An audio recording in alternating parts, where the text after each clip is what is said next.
Hello guys, welcome back to my channel. In today's tutorial, we'll be drafting the basic bodice pattern for a large size. Previously, we have drafted for an extra small, small and medium size. The links to these videos will be in the description. I pair these basic bodies with their corresponding bust measurements to help you know the right tutorial to follow. So feel free to experiment in between this tutorial to know which suits your body type better. Please do watch the whole tutorial to get all info, as I do leave important tips along in the video. And do not forget to smash the like button, share, and let's get right into the tutorial.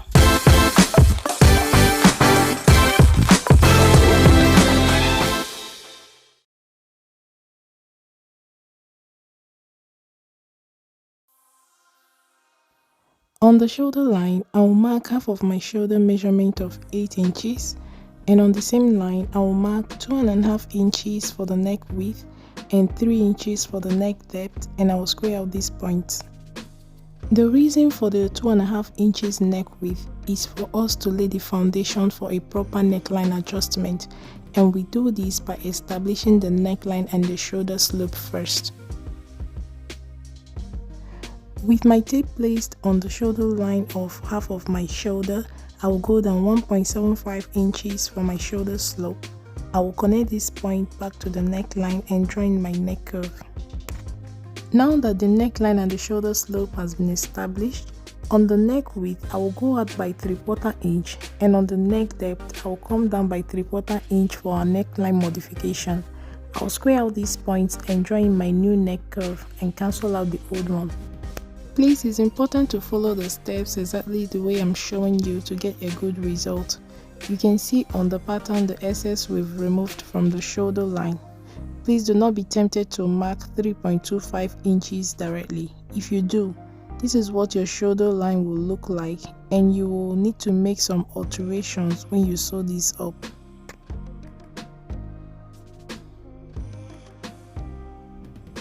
With my tape placed on the shoulder line, I will come down 8.5 inches from my armhole level. I will square out this point, and this line becomes my bust level. I will find the midpoint from the shoulder slope point to the bust level. I will square out this point, and this line becomes my chest level. On the chest line, I will place half of my armpit to armpit measurement, and on the bust line, I will place 1/4 of my bust measurement plus ½ inch for bust ease. This ½ inch is borrowed from the bust measurement of the back bodice because we are more fuller in the front. With these 3 points, I will draw in my armhole curve. With my tape placed on the shoulder line, I will come down 12 inches for my bust point, and I will square this out a little. With my tape placed on the bust level, I will come down 3.5 inches for my bust dart level. And from that point, I will go down 1 inch for my standard dart intake. On the bust point, I will place half of my bust span of 4.25 inches. From that point, I will go out by ½ an inch and draw in my dart legs, so that when I sew close this dart, it will not fall directly on the tip of my bust. With my tape placed on the shoulder line, I will go down 17 inches for my front half length. I will square out this point, and this line becomes my waistline.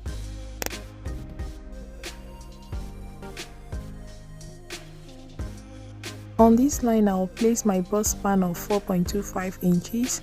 I will connect it to the bust point, and on this line, I will place my dart intake of 1 inch, ½ inch on both sides, and I'll draw in my dart legs. On the waistline, I'll place 1/4 of my waist measurement plus the 1 inch dart plus 0.25 inch for ease. With the bust dart closed, I will draw in my side seam using the slight curved side of my ruler.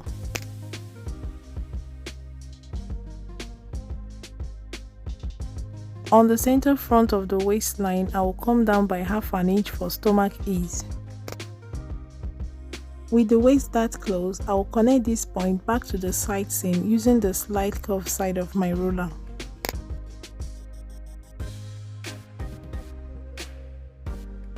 With my tracing wheel, I'll transfer all that lines through my lines, and that's a wrap for the front bodice pattern of a large size.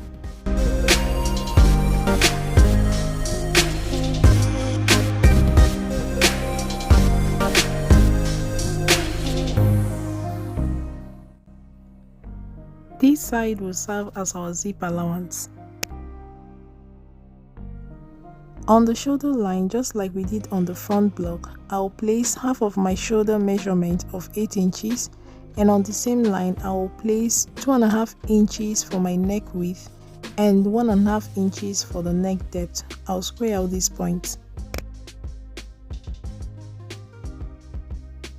With my tape placed on the shoulder line on half of my shoulder, I'll go down 1.75 inches for my shoulder slope. I'll connect this point back to the neckline and draw in my back neck curve. Now that we have established the neckline and the shoulder slope, on the neck width, I'll go out by 3/4 inch for the neckline modification. I'll square out this point and draw in my new neck curve.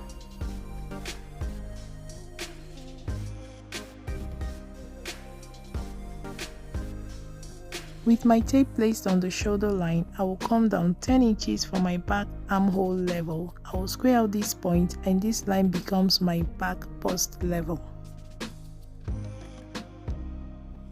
I will find the midpoint from the shoulder slope point to the bust level.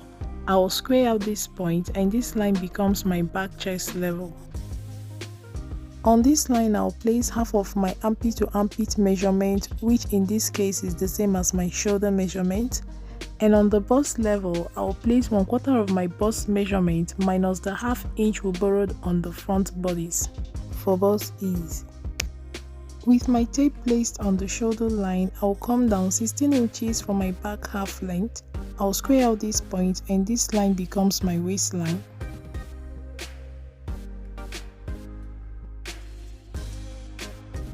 On this line, I will place half of my bust span of 4.25 inches. I will place the same measurement on the bust level. I will connect these 2 points with a straight line, and on this line, I will place 1/2 inch on both sides for my dart intake, and I will draw in my dart legs.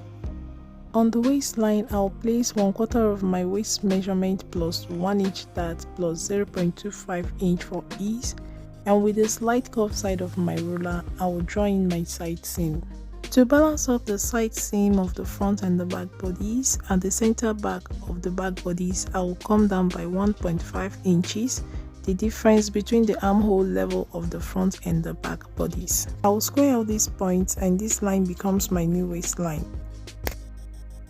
On this new line, I'll place 1/4 of the waist circumference plus the 1 inch dart plus 0.25 inch for ease.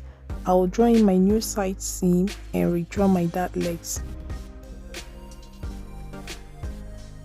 On the center back, this is optional. I will go up by 1/2 inch to remove any bulge or fold, and with the waist dart closed, I will connect this point back to the side seam.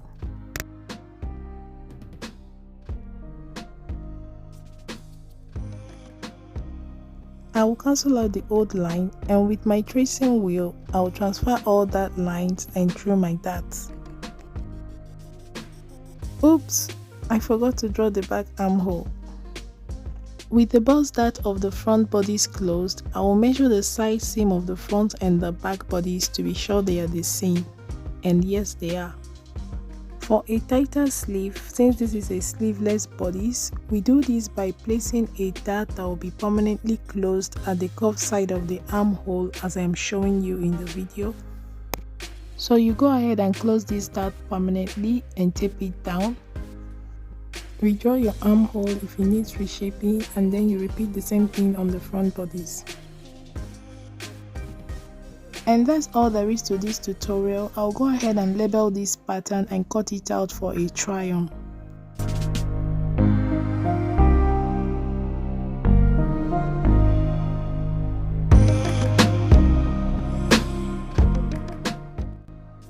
I have cut out the pattern first without modifying the armhole. I will close in this gap on the armhole and cut out another one to show you the difference. When you close in the gape on the armhole, your pattern is not going to be flat, and this is how you pin it on your fabric. So you go in with your hands, smoothing out any folds on the pattern and pin along as I'm showing you in the video.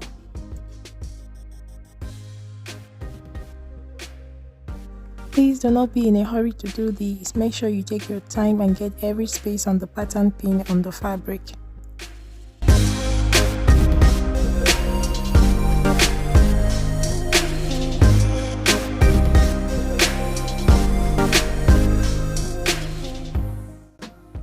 So this is what our pattern looks like with and without armhole modification. I'll go ahead and stitch them up.